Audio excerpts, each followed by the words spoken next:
when a single island unmasks the collapse of a civilization. When Western civilization reached its zenith in science, technology, and luxury, a hidden erosion was already gnawing at its core. The world remained oblivious until the truth was suddenly unmasked on a small, seemingly tranquil island, a place that harbored secrets capable of toppling entire thrones. The Epstein Island affair was not merely an isolated scandal. It was a window into a moral collapse engineered by the very elites who preached rationalism, denied the Creator, and championed the banner of the God delusion.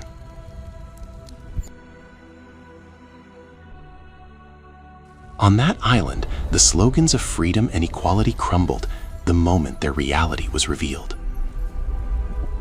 Boundless lust, influence without conscience, terrifying human exploitation. From that moment, it became clear the fall of civilizations does not begin with the thunder of war. It begins when values die.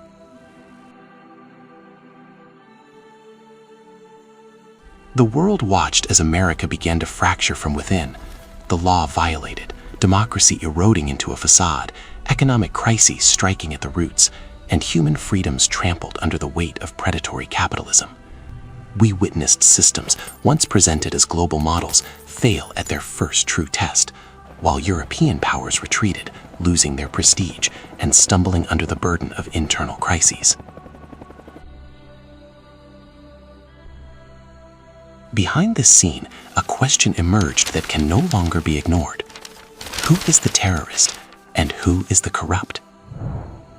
Good morning. Is it the religion that forbade injustice, Yes, preserved human I'll send it dignity, right over. and established a civilization that honors mankind?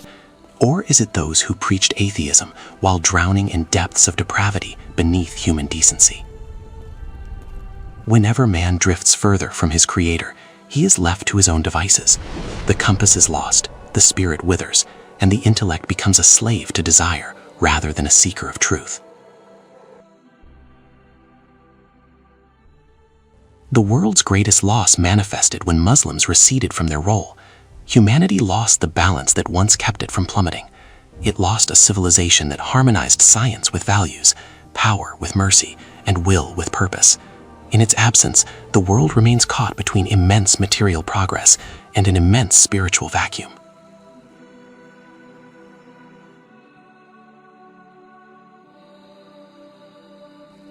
A moral system that builds the individual before the institution. A connection between pleasure and a higher purpose. The discipline of impulse before it spirals out of control.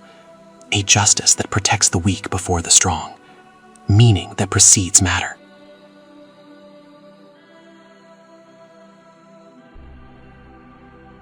Today, after witnessing the sequential collapse of Western systems, it is clear that civilization without values is not a civilization at all. It is merely a shiny facade masking a deep darkness. We are entering a new era, a time for the light to return, a light not forged by force, but by mercy and the prophetic methodology that nurtures a human being who knows their purpose, knows their Lord, and understands their role in cultivating the earth. Now that the masks have fallen, the world faces one final question. Can a civilization survive without values, without meaning, without a conscience? As the world searches for the answer, the gaze turns to you. The choice is in your hands. Will the world continue down the path of darkness, or will the light return to lead the way once more?